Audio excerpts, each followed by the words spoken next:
Moi, ça fait 20 ans que je suis dans l'entreprise et j'avais déjà des problèmes de hanche depuis que je suis petit et ça s'est amplifié au bout de quelques années sur les chantiers et j'avais du mal à marcher, à porter du poids et ça m'a handicapé un petit peu vers la fin et je pouvais presque plus marcher. Donc je suis allé voir mon patron qui m'a demandé peut-être si je voulais faire des formations pour pouvoir se reclasser, quoi. Voilà. Il a exercé pendant de nombreuses années le poste d'ouvrier de chantier, qui est un poste très polyvalent. En fin de carrière sur ce poste, si je peux dire, il était chef d'équipe, mais c'est un poste très manuel, qui est quand même très exigeant au point de vue physique. Hein. Ce sont des personnes qui sont à pied, qui réalisent diverses tâches sur nos chantiers de route principalement. Voilà. Et le poste d'arrivée? Et le poste d'arrivée, c'est le poste de chauffeur de pelle mécanique. Donc c'est un poste assis principalement, mais c'est le poste qui donne le rendement du chantier. Tout à l'heure je parlais de responsabilité élevée, parce que l'équipe ne peut pas aller plus vite que la pelle mécanique. Hein, c'est la pelle mécanique qui donne le rendement du chantier. C'est pourquoi c'est un poste, je dirais, à responsabilité plus élevée par rapport à la première fonction de quai. Je suis allé voir avec mes problèmes de jambes, je suis allé voir le médecin du travail qui m'a conseillé de prendre rendez-vous avec mon patron pour voir un petit peu ce qu'on me proposait. Moi, je n'osais pas le voir, je voulais que la médecin du travail le voie parce que je n'avais pas les mots pour en parler. Donc la médecine du travail a convoqué le directeur et on a fait un entretien ensemble pour expliquer mes problèmes.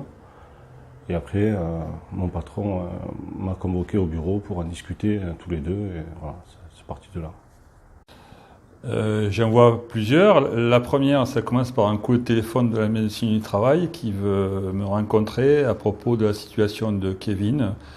Je suis d'abord surpris, je ne suis pas au courant de la situation et des difficultés de Kevin dans son travail, donc je pose quelques questions et on convient rapidement d'un rendez-vous.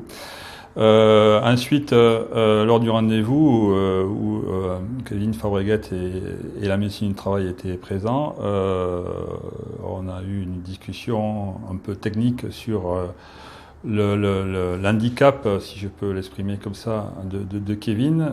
J'avais surtout besoin d'avoir des certitudes, hein, si ce problème-là allait être définitif ou s'il pouvait se régler, ne serait-ce que par une opération, avant de prendre des décisions définitives.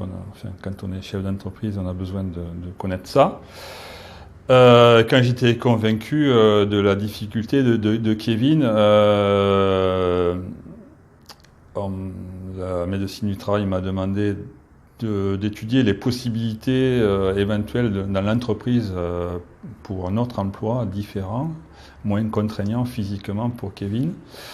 Je ne sais pas si à l'époque j'avais répondu immédiatement ou si j'avais pris quelques semaines de réflexion.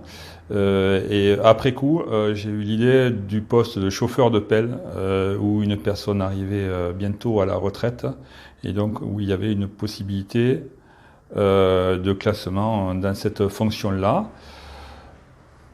Principale difficulté, c'était le manque de formation à ce poste-là, hein, pour Kevin. J'en ai parlé à la médecine du travail qui m'a orienté vers la SAMET. C'est un organisme qui aide les entreprises justement dans ces démarches-là de reclassement, aide au maintien dans l'emploi, d'accord. Donc j'ai rencontré la dame de la SAMET qui s'appelle Madame Guidel, qui a été très agréable, qui a bien pris mon dossier en charge, qui a bien compris rapidement la situation et l'urgence de procéder à une formation. Elle m'a accompagné dans cette démarche-là. On a défini la formation ensemble. Et ensuite, elle a obtenu pour l'entreprise une aide financière à cette formation. Donc ensuite, les choses se sont enchaînées.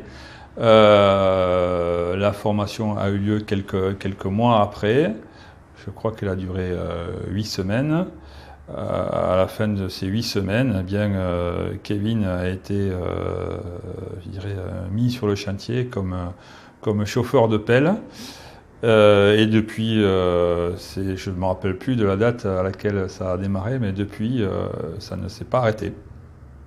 Oui, ben, au début j'avais peur. Bon, c'est un métier qui me plaisait, de changer, passer chauffeur de pelle, mais j'avais l'appréhension de ne pas y arriver, car c'est un métier à responsabilité, et j'avais toujours des petits doutes sur ça, mais bon, j'ai été convaincu une fois que j'ai commencé, ça m'a vite plu, et ça s'est fait tout seul. Mon inquiétude principale, elle était là, quoi. Bon, je t'envoie dans cette filière, j'ai investi, ou je demande à la CEMET d'investir des sommes significatives dans la formation, mais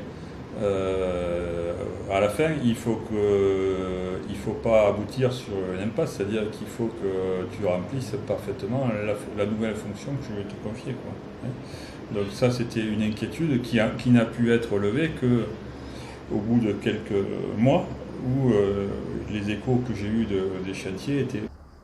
écoutez, j'en vois deux. Le premier, il est tout basique, hein, il est trivial, c'est simplement les frais liés à ce changement de fonction, et notamment la formation, les frais de formation. Donc, ce frein a été levé puisque la SAMET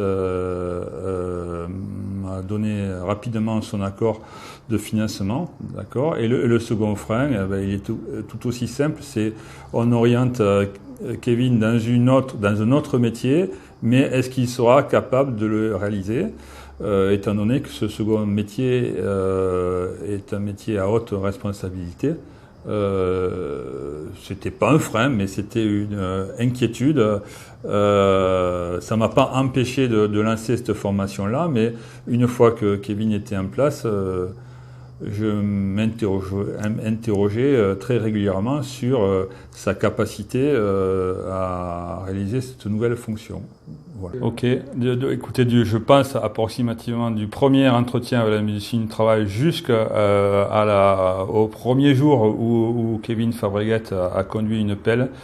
Il a dû se dérouler à peu près 6 mois. Le temps des entretiens, le temps de la mise au point de la formation elle-même qui a duré 6 semaines, voilà, environ voilà, la moitié. Oh, ça s'est fait très simplement. Comme je vous l'ai dit, le premier contact, je l'ai eu avec la médecine du travail, Madame Chevassu. Ensuite, j'ai eu affaire à la SAMET, c'est Madame Guidel qui s'est occupée de nous, jusqu'à l'obtention de la formation. Donc, on a eu ensuite des dialogues avec l'organisme de formation. Donc, en fait, on peut dire qu'il y a eu 3 interlocuteurs au total. Alors, un message aux employeurs, mais également aux salariés, hein.